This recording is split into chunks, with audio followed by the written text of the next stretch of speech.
Here we go. What are they gonna cook up, these crazy cats? He is still only human. I would prefer to be a cyborg. There are things in Reloaded that nobody's ever seen before. That's a nice trick. I've seen The Matrix, must be a good 150 times. I had fights that lasted 5 or 6 days. Oh, it's gonna be unreal. What if reality is the greatest special effect of all time?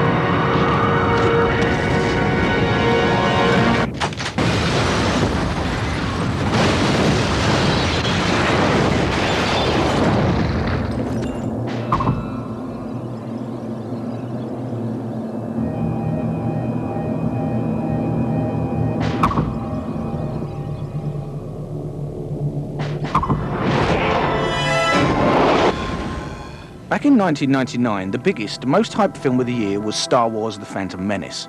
And nobody thought that a relatively low-budget sci-fi flick, directed by newcomers the Wachowski brothers, would grow into the worldwide phenomenon that has become The Matrix. The film depicts a future in which an omnipresent cyber power has enslaved humans within a computer-simulated virtual reality.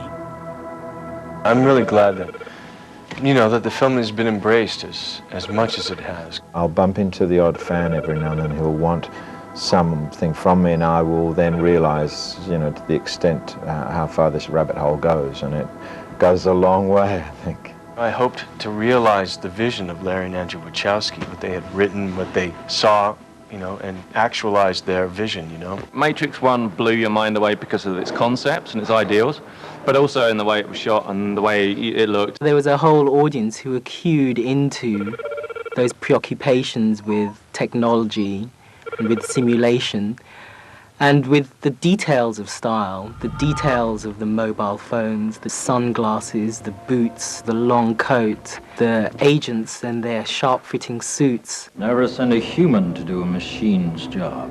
Initially, when I first saw it, I was absolutely astounded by it. I just couldn't believe what I was seeing. It made special effects into a philosophy. This really appealed to the next generation, which had emerged in the mid to late 90s. What they managed to do in the first film was create a film that anyone could watch, from my 14-year-old son, could really enjoy it for the action and whatever, to someone who wanted to go into the much deeper side of the realities of our post-industrial society. For me, The Matrix far surpasses anything else in terms of a realistic view of the future as far as science fiction is concerned. The Wachowski brothers draw on many references within the film. The whole point of The Matrix is that it's overloaded with cultural references that you can't begin to process on one viewing. Everything alludes to something else. Everything has a meaning. You just have to, in a sense, decode it. Another whole reference, which was much more buried, was the whole idea of Gnosticism. The Gnostics were essentially an early Christian cult who believed that there was a malignant God who had made the world evil, essentially, that they were trapped in a fallen world. And the idea was that an elect group of people could pursue the knowledge and could find a way to tear aside the veil of illusion. I've seen The Matrix, must be a good 150 times, and also studied several small parts of it frame by frame, so I've seen it an awful lot of times. There is a deeper meaning, but it's quite bizarre when people then go and write papers on the meaning of film, and I find that's quite a little strange, but people out there do lots of things. You take the blue pill, the story ends. You wake up in your bed and believe whatever you want to believe. You take the red pill, you stay in Wonderland, and I show you how deep the rabbit hole goes. Fast forward to 2003. This time, there's no shortage of hype, and one prophecy is coming true. The geeks are inheriting the Earth, big time. This time round, it's Matrix Reloaded, and it is exactly what it says. It is there. Reloaded. It answers so many questions you had in the first one. I really didn't have any reservations. I really just had hope. I signed on without having read the scripts, which is something that I've never done in my entire career. And that's just down to how much I trusted Larry, Andy, their vision, the story, the character, the company that came together to do it. And everybody wanted to come back. It wasn't a situation of trying to convince anybody to come back. It was a question of who we were going to use and how we were going to use them, and what new actors we were going to use to be the new parts, and it was just a done deal. I was afraid coming around again for the second and third that it couldn't compare. You know how sometimes we say, oh, a sequel's coming out, and your expectation of it is kind of high, but most of the time you get really disappointed. I love the first one. You know, it was one of my dreams to actually get a chance to be in this one. So when it came up, I just like I'm there, I'll do whatever, I'll just let me in. I want to be down. Do you see a little more of his his powers, I guess, in the Matrix? Neo is the neophyte. Neo is the initiate, the greenhorn. He's the figure who knows nothing, the innocent figure who has to be trained in the ways of knowledge. Neo's way to working out his situation comes through learning about his body, and learning about his body means learning martial arts. Good. So you could say that martial arts is one of the few points of truth in a world of illusion. I imagine that right now you're feeling a bit like Alice. Tumbling down the rabbit hole? Hmm? The evolution from a slightly kind of awkward, gangly office clerk come kind of hacker. Yeah, that's me. To this kind of superheroic figure that seems to put the Matrix within the tradition of superhero. But there's obviously a couple of differences. The first is that Neo doesn't adopt the kind of spandex costume and the mask that's familiar from Spider-Man or that's familiar from the X-Men. I'd actually argue that Neo doesn't so much become a superhero as a god. Neo has the ability not just to have a special superpower, he has the ability to change the actual fabric of reality. He has the ability to affect the Matrix, to pull back the Matrix and let us see what's behind the Matrix, which is those ASCII figures scrolling down, the green alphanumerics scrolling endlessly that we see at the beginning of the Matrix. Neo has the ability to pull back the veil of illusion and let us see what's really there. Gods are beyond that. Gods make their own laws. And who's going to stop them, right?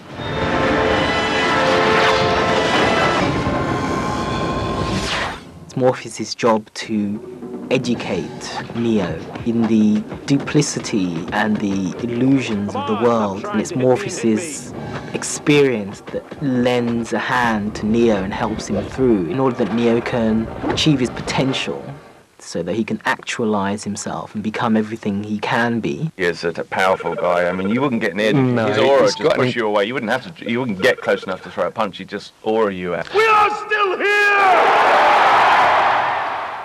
He's got the religious zeal of a John the Baptist. Tonight, let us send a message to that army. He's definitely got the Zen-like aloofness of Yoda. Of earth, steel, and stone. He's also got the patriarchal kind of ferocity of Miyagi. Tonight, let us make them remember.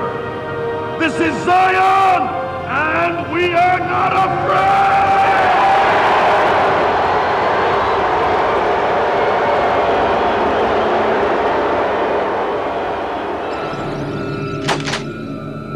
I feel really, really, really lucky to have played this character that I just think is such an incredible woman.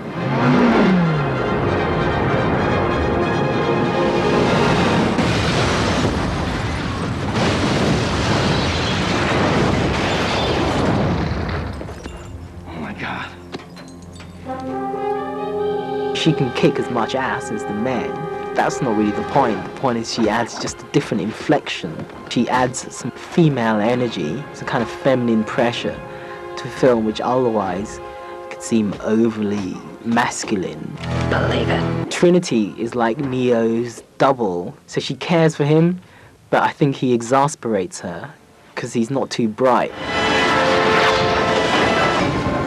I really enjoy playing Smith. You? Yes, me. Me.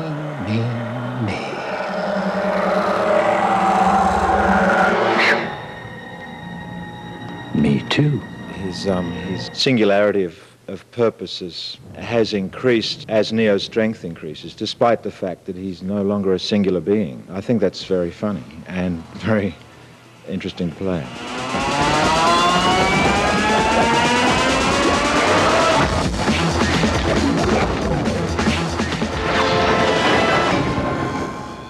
Reloaded sees the old familiar faces being joined by fresh young blood. The character of Persephone, a kind of vampish femme fatale virtual life form, makes you think it wouldn't be so bad to live in the Matrix after all. Long live the machine world. She's like a vampire. Just instead of sucking blood, she sucks emotions and feelings from human beings. These fellas work for my husband. They do his dirty work. They're very good, very loyal. Aren't you, boys? Yes, mistress.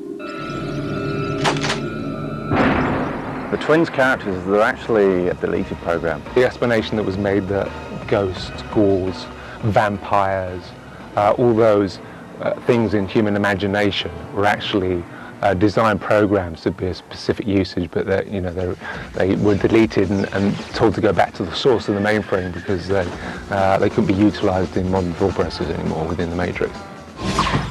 That's a nice trick. We're kind of like the left and right-hand men of this baddie. We do his bidding. Killing and cutting and blowing up and explosions and, all those lovely rape and pillage kind of things that good old British baddies will do. Morpheus, glad you could join us. Niobe. She's a soldier. Once she has her mind set on something, you are not going to change her mind, and she's going to do what she wants to do. Does the commander have a plan for stopping 250,000 sentinels? A strategy is still being formulated. After the break, Kung Fu. I'm hoping that the Hong Kong action is much more up there. Carnage. It's an intense white-knuckle ride. And the concepts behind the cameras.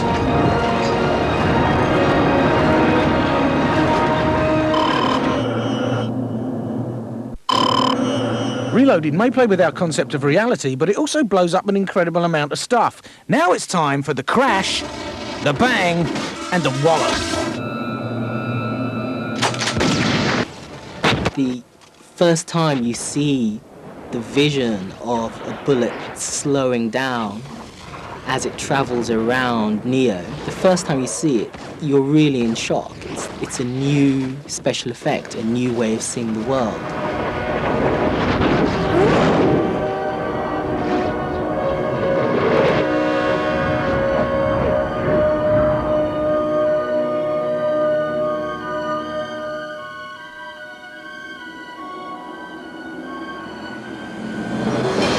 I think Bullet Time was sort of revolutionary in 1999 when it came out. Immediately after that emerged from the Matrix, that special effect started traveling across the mediascape. You could see Bullet Time working in music videos. Coming down, new sound, you should be thankful. 30 rips, 30 beats, and 30 samples. Adverts. The family holiday park.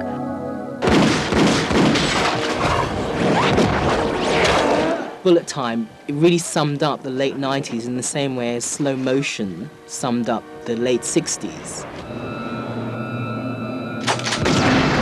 Directors, the Wachowski brothers, have long been huge fans of the legendary Chinese fight choreographer Yuen Wo-ping, who rejoined the production for Reloaded. Ping pushed the stars to the edge of their abilities, and Keanu would have to sit in bathtubs filled with ice after grueling week-long fight scenes. I must apologize. Apologize for what? For this. Keanu has worked his butt off. I mean, unbelievable. He put so much effort into it. Blood and sweat every day. If he wasn't filming, which was pretty much 9 times out of 10 anyway, he was learning his choreography, and he was there first thing in the morning, and he was the last one to leave. And proficiency-wise in martial arts, he went 120% further on. And in the film now, when you see him, he's sharp. he really can do the stuff. Yeah, no, he works so hard at it. Hats off to him. He's become a credible martial artist. Well, I know personally that we've done things that I don't believe have ever been attempted in Western action cinema before. It's unbelievable. I mean, the work that Wu Ping and Dion Lam did is just, the fight choreography is beautiful. We had the master, Sifu. I mean, we're both familiar with his films before Crouching Tiger and Charlie's Angels and obviously The Matrix. He walks around with his hands behind his back, with his head bowed down. You know, he's a little frail guy now. He's been in the business for quite some time, and he won't smile at you. He'll kind of walk around and he'll say something to his Hongkongese team, and they'll run off and do it. And so it was a real kind of master. We had a mixture of archaic and spiritual belief systems, like martial arts, Buddhist ideas of Maya. So The Matrix is really a mythology that projects a world of high-tech spirituality, the world in which the ancient and the contemporary fuse together. I'm trying to free your mind, Neo, but I can only show you the door. You're the one that has to walk through it. I'm hoping that the Hong Kong action is much more up there, and that we'll see a lot more wire work and a lot more fighting, a lot more sort of thrill-seeking, really. Making a fight scene is grueling.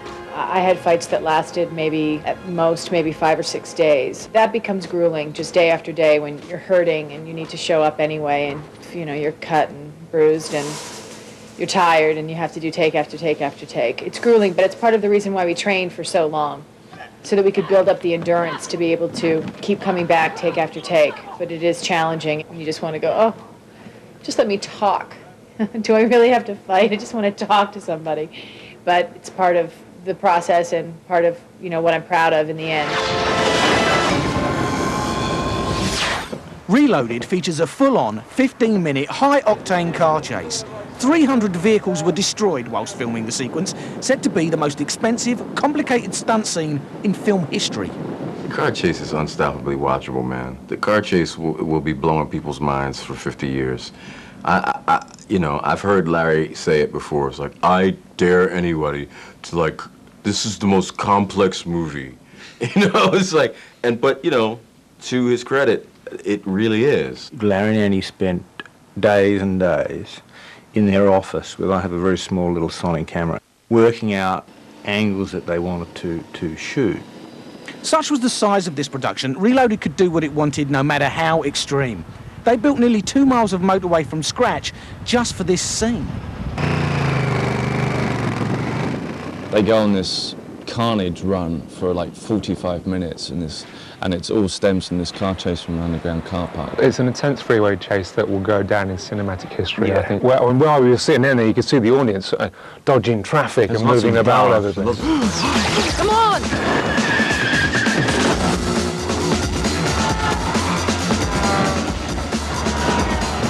It's just shocking to, you know, I'm trying to, you know, not spoil it, but I mean, it really is just action carnage, all the way through it.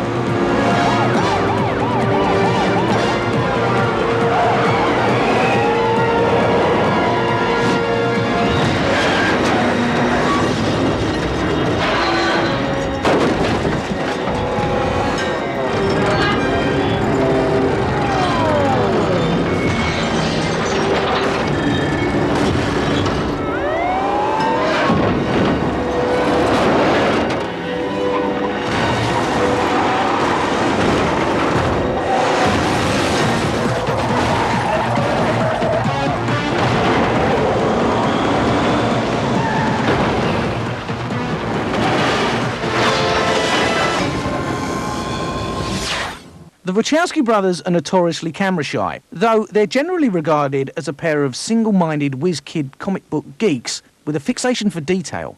We liked kung fu movies. We liked Japanimation. We liked, you know, John Woo movies and books that are, you know, science fiction that is about the sort of nature of reality. You know, whatever idea they had, it was our job to find out the best way to make it work. You look at the storyboards and go, oh, right, okay. This is, well, yeah, we're going to do this, are we?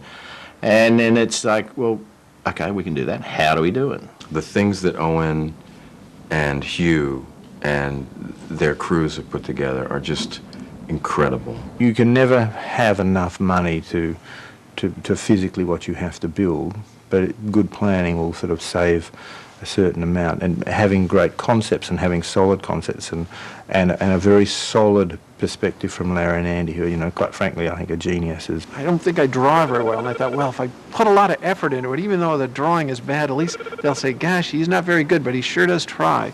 So I think that's where I started, and it's that attention to detail, I think, that attracted Larry and Andy, because every detail of the movie, they're involved. There's nothing that gets by them. In Reloaded, there's a scene where the Nebuchadnezzar arrives at Zion. I feel a great sense of pride, because as soon as they open the doors, it's like all of a sudden it's all this stuff that I drew, and it's all moving around, and it's so huge, and it was so beautifully done by the visual effects department. And it goes on for like 3 or 4 minutes, and there's all this stuff I drew, and it's all there, and it's amazing. For me, it's amazing.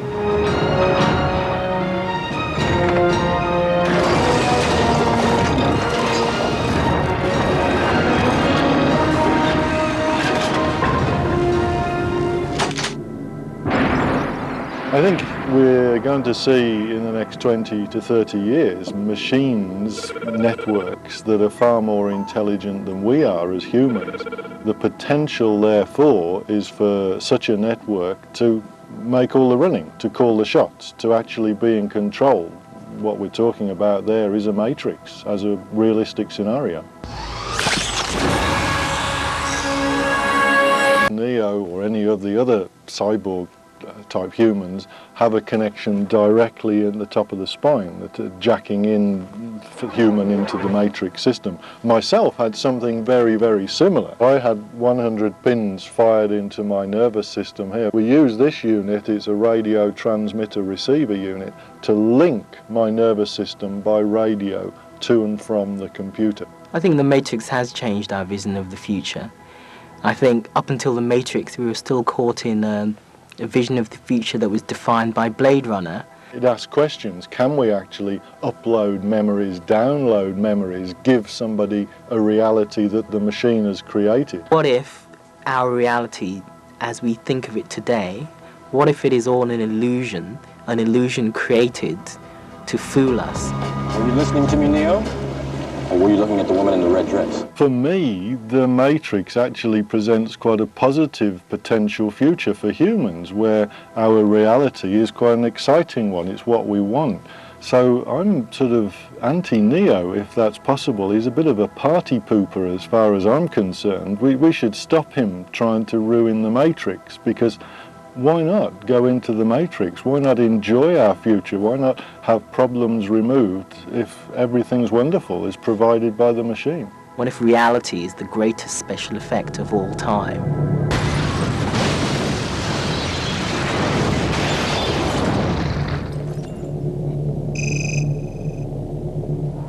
Is that the end of the road? Who knows? The Matrix night might be over, but you can see how that car chase fares in a Bank Holiday special of 5th Gear, looking at the world's greatest car chases. That's Monday at 8.